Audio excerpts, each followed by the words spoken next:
সারারাত তাকে অমানবিকভাবে মারধর করা হলো।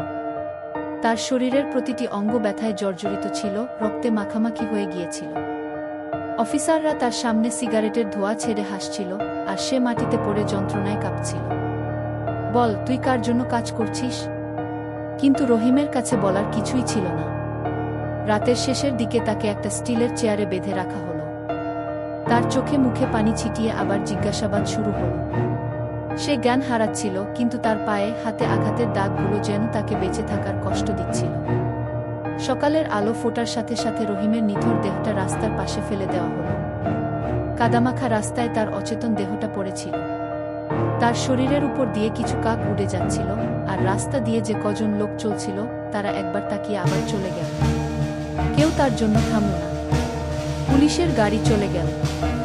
সেই ছোট থানা আর তার ঘরে ঘটে যাওয়া নির্যাতনের কোনো প্রমাণ রেখে গেল না। রহিমের মা সারারাত তার অপেক্ষায় বসেছিল।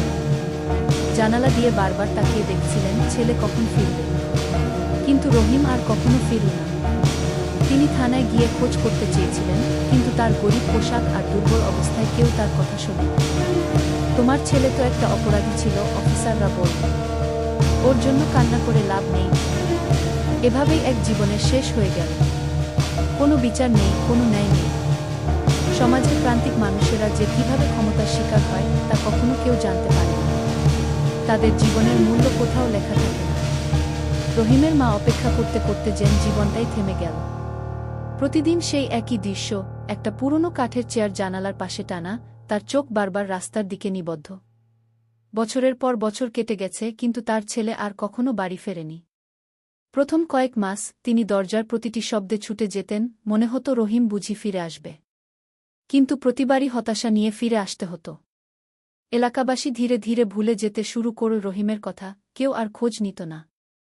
অথচ তার মা এখনও মনে করতেন একদিন রহিম ফিরে আসবে, দরজায় কড়া নাড়বে।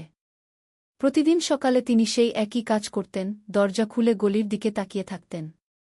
তার সাদা শাড়ির আঁচলটা বাতাসে নড়ে উঠত, কিন্তু রাস্তায় কেউ আসত না।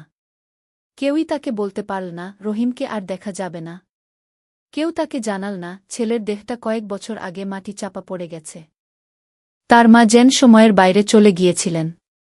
আশেপাশের লোকেরা কতবার বলেছে, চাচি, আর অপেক্ষা করে লাভ নেই, রহিম আর ফিরবে না, কিন্তু তার কানে সেই কথাগুলো পৌঁছাত না। তার কাছে রহিম যেন ঠিক একই রকম আছে, সেই ছেলেটা যে প্রতিদিন সন্ধ্যায় মায়ের জন্য বাজার থেকে কিছু নিয়ে ফিরত। দিন, মাস, বছর পার হয়ে গেল। তার চোখের আলো ম্লান হয়ে গেছে, শরীর দুর্বল হয়ে পড়েছে, কিন্তু মায়ের অপেক্ষা শেষ হয়নি। এক বিকেলে সূর্যাস্তের সময় তিনি সেই একই চেয়ারে বসেছিলেন। হালকা বাতাস বইছিল, আর তার মাথার সাদা চুল বাতাসে উঠছিল। আচমকা তার মনে হল আজ রহিম ফিরবে। তিনি আবার একবার দরজা খুলে বাইরে তাকালেন। কিন্তু সেই শূন্য রাস্তাটা যেন তাকে নিয়ে মজা করছিল, আজও সেই রাস্তা ফাঁকা।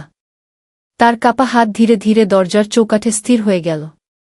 কয়েক মুহূর্তের পর তিনি সেই চেয়ারেই বসে পড়লেন। চোখের কোণায় জল জমেছিল, কিন্তু মুখে এক অদ্ভুত শান্তি। রহিম ফিরল না, কিন্তু তার মাও আর কখনো উঠলেন না। এ ধরনের আরও কাহিনী শুনতে ভিডিওতে লাইক দিন, পেজ ফলো করুন, সাবস্ক্রাইব করুন আর বন্ধুদের কাছে শেয়ার করুন।